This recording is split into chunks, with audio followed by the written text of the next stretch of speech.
Hello students, welcome once again in Shri Shyam study point. और जैसे कि आपको पता है कि हमारा कंट्रोल एंड कोऑर्डिनेशन चैप्टर चल रहा है, तो प्रीवियस लेक्चर के अंदर हमने पढ़ा था नर्व्स के बारे में। तो किस तरह से ट्रांसफर ऑफ इंपल्स होता है, कि नर्व इंपल्स किस तरह से ट्रांसफर होता है। आज हम पढ़ेंगे कि ह्यूमन का नर्वस सिस्टम किस तरह का होता है। तो नर्वस सिस्टम की अगर हम बात करें तो हम यहाँ पर टू पार्ट्स के बारे में पढ़ेंगे। नर्व सिस्टम जो मेनली जो ह्यूमन के अंदर जो नर्व सिस्टम है वो टू पार्ट्स के अंदर डिवाइडेड होता है। कौन कौन सा? एक तो होता है सेंट्रल नर्व सिस्टम, दूसरा होता है हमारे पास पेरिफेरल नर्व सिस्टम।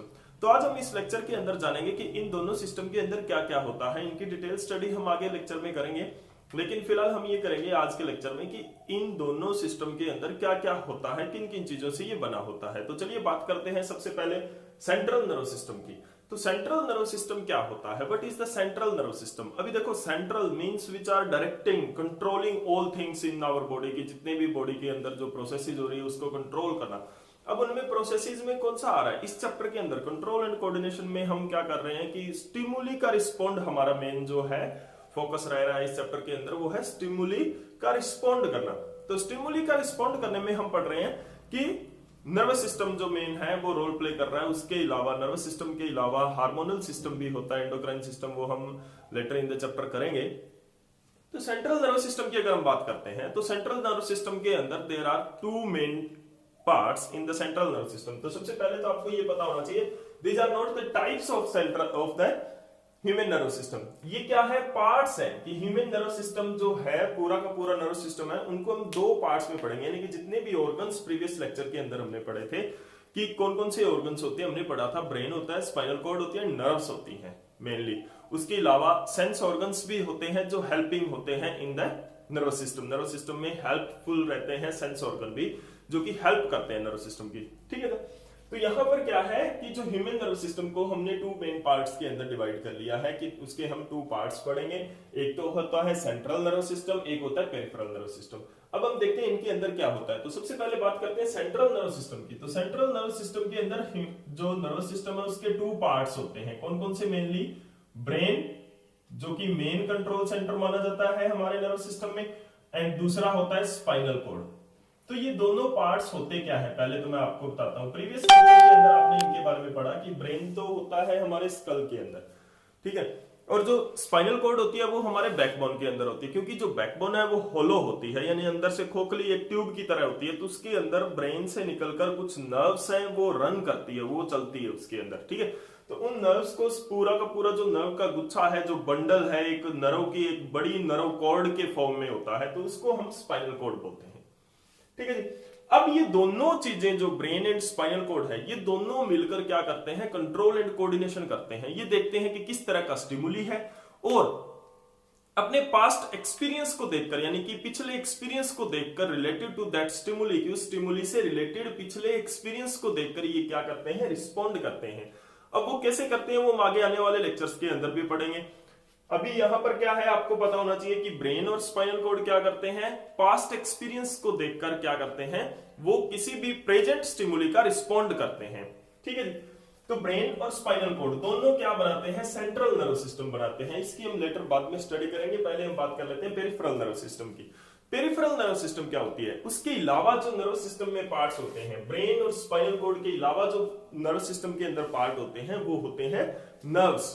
तो जितनी भी नर्व सेल्स होती हैं हमारी बॉडी के अंदर, तो ऑल नर्व सेल्स, जितनी भी नर्व सेल्स होती हैं हमारी बॉडी के अंदर, all nerve cells together constitute the peripheral nerve system. तो यानी कि एक पार्ट हमने कर लिया नर्व सिस्टम का जिसके अंदर ब्रेन और स्पाइनल कॉर्ड को रखा है, उसको बोला सेंट्रल नर्व सिस्टम, और दूसरा जितनी भी नर्व सेल बाकी बच गई वो उसको हमने क्या रख दिया?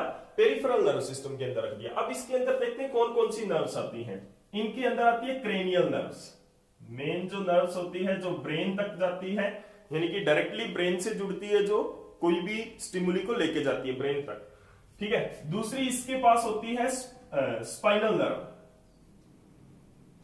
स्पाइनल नर्व्स, वो भी इसी के अंदर आती है। और तीसरी होती है विसरल नर्व्स, वो भी इसी के अंदर होती है। तो यानी कि जितनी भी नर्व्स कुल मिला के हम कहते हैं कि बॉडी के अंदर जो नर्व सेल्स होती हैं, जितनी भी नर्व सेल्स होती हैं, वो सारी की सारी हम किस में काउंट करते हैं, किस में, कौन से पार्ट में पढ़ते हैं?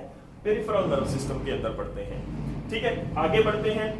अब देखो ये जो नर्व सेल्स हैं और जो पेरिफेरल नर्व सिस्टम है, इसके अंदर जितनी भी नर्व्स आती हैं क्रेनियल नर्व की अगर हम बात करें तो क्रेनियल के अंदर सेंसरी और मोटर न्यूरॉन दोनों होते हैं। स्पाइनल की बात करें तो स्पाइनल के अंदर भी सेंसरी और मोटर न्यूरॉन दोनों होते हैं, और विसरल की बात करें तो विसरल के अंदर भी दोनों होते हैं।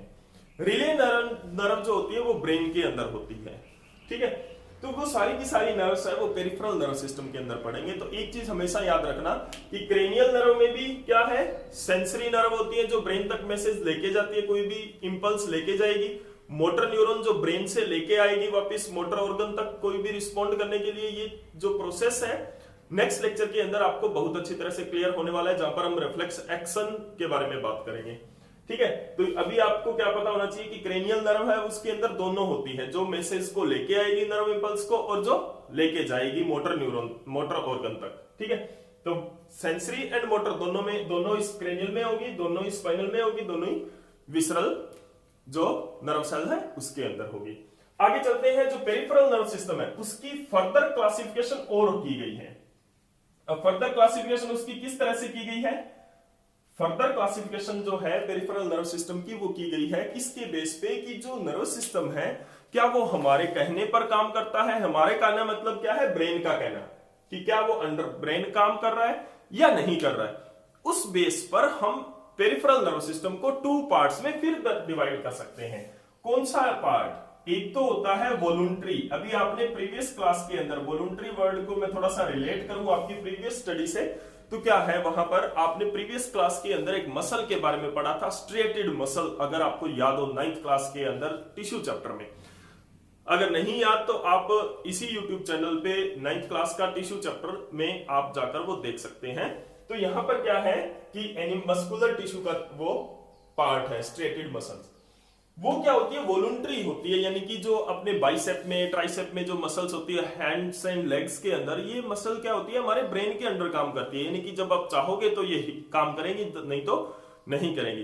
तो ऐसी मसल्स को, ऐसे पार्ट्स को वॉलुंटरी पार्ट्स बोलते हैं, और इनको कंट्रोल करने वाले सिस्टम को क्या बोलते हैं, वॉलुंटरी नर्वस सिस्टम, जो कि हमारे ब्रेन के अंडर कंट्रोल हो। नाम से पता चल रहा है वॉलुंटरी,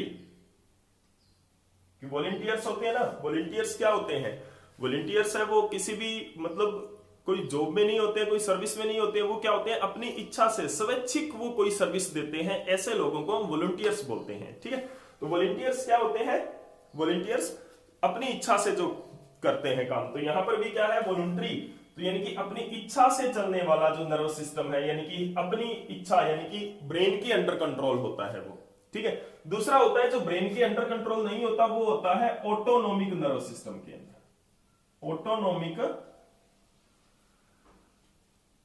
नर्व सिस्टम के अंदर। ऑटोनोमिक नर्व सिस्टम है वो आपके सिलेबस में ज्यादा डिस्क्राइब हम नहीं करेंगे, हम जो वॉलंटरी नर्व सिस्टम है उसके बारे में हम पढ़ेंगे। तो ऑटोनोमिक नर्व सिस्टम ये क्या होते हैं, जैसे कि ऑटोनोमिक नर्व सिस्टम कंट्रोल करता है जैसे कि हार्ट की एक्टिविटी है, ओइसोफेगस की एक्टिविटी है, स्टमक की एक्टिविटी है, यानी कि कुल मिलाकर हम कह सकते हैं कि जो विसरल ऑर्गन्स होते हैं, यानी कि जो विसरल पार्ट्स होते हैं, इंटरनल, विसरल टर्म जब भी आए आपने क्या समझना है, इट मींस इंटरनल, ठीक है।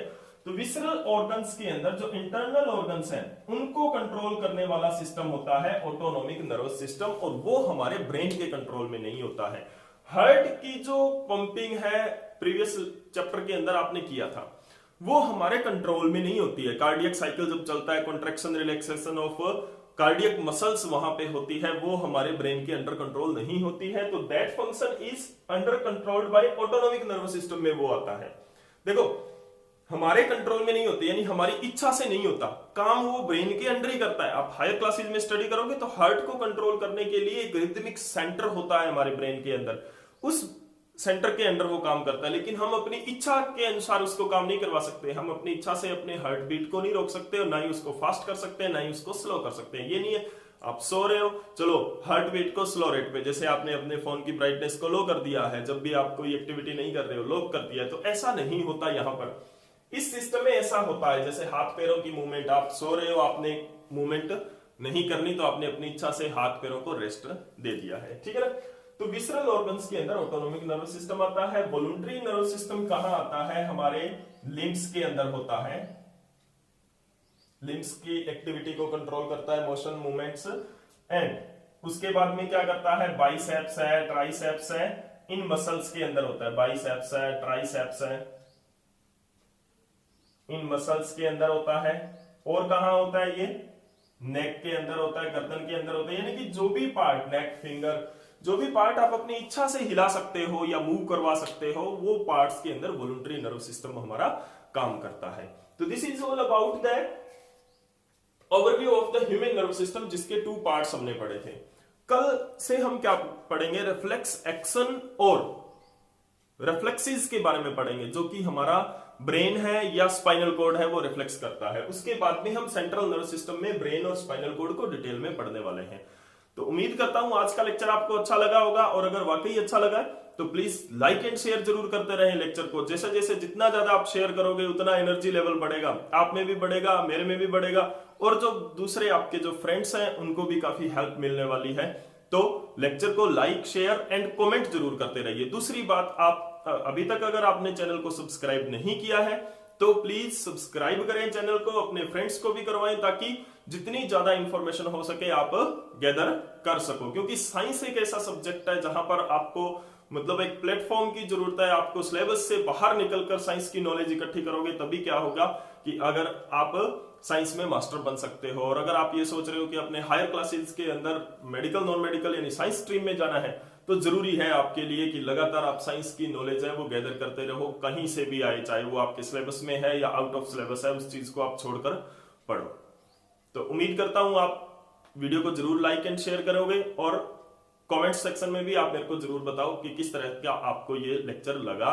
और अगर कोई प्रॉब्लम है इस लेक्चर से रिलेटेड, कोई कंसेप्ट आपका क्लियर नहीं हुआ, तो वो भी आप मेरे से कमेंट सेक्शन में शेयर कर सकते हो। Thank you.